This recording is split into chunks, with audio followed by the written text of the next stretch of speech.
Die Wichtel von Kärnäkoski.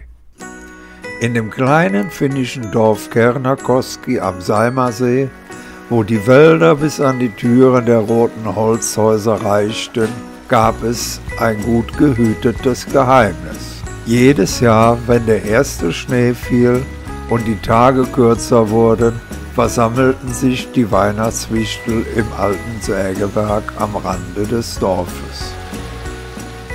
Das Sägewerk von Kärnäkoski war kein gewöhnliches Sägewerk. Es war ein Ort voller Magie, ein Treffpunkt für die fleißigsten und kreativsten Wichtel aus ganz Finnland. Hier wurden nicht nur Bäume gesägt und gehobelt, sondern auch die schönsten Weihnachtsgeschenke für alle Kinder in der ganzen Welt gefertigt. In diesem Jahr war aber etwas anders. Ein neuer kleiner Wichtel namens Pipsa hatte sich verirrt und war im großen Getümmel der ankommenden Wichtel untergegangen. Pipsa war sehr klein, schüchtern und etwas ängstlich.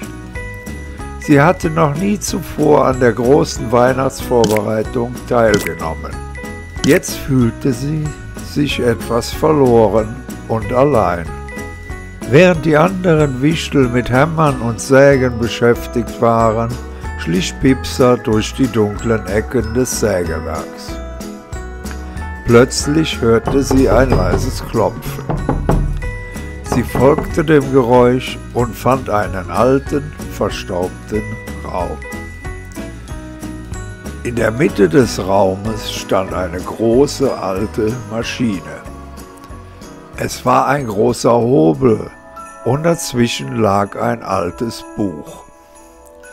Das Buch war mit seltsamen Symbolen und Zeichnungen gefüllt. Neugierig blätterte Pipsa in dem Buch. Es war ein Buch voller vergessener Weihnachtslieder und Geschichten.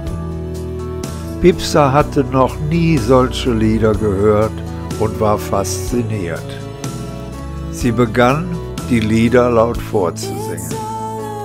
Ihre Stimme war so klar und rein wie das Wasser der finnischen Seen. Mit ihrer schönen Stimme zog sie alle Wichtel sofort magisch an. Ein Wichtel nach dem anderen kam in den Raum geschlichen und fing an, Pipsa zu lauschen.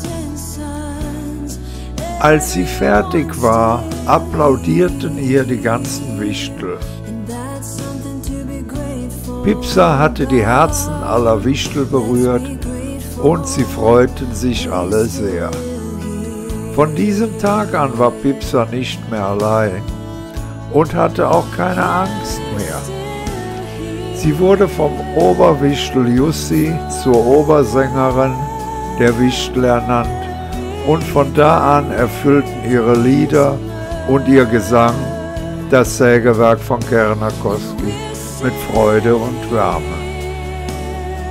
An Heiligabend, als die Geschenke endlich fertig waren, flogen die Wichtel mit ihren Schlitten los, um sie den Kindern zu bringen.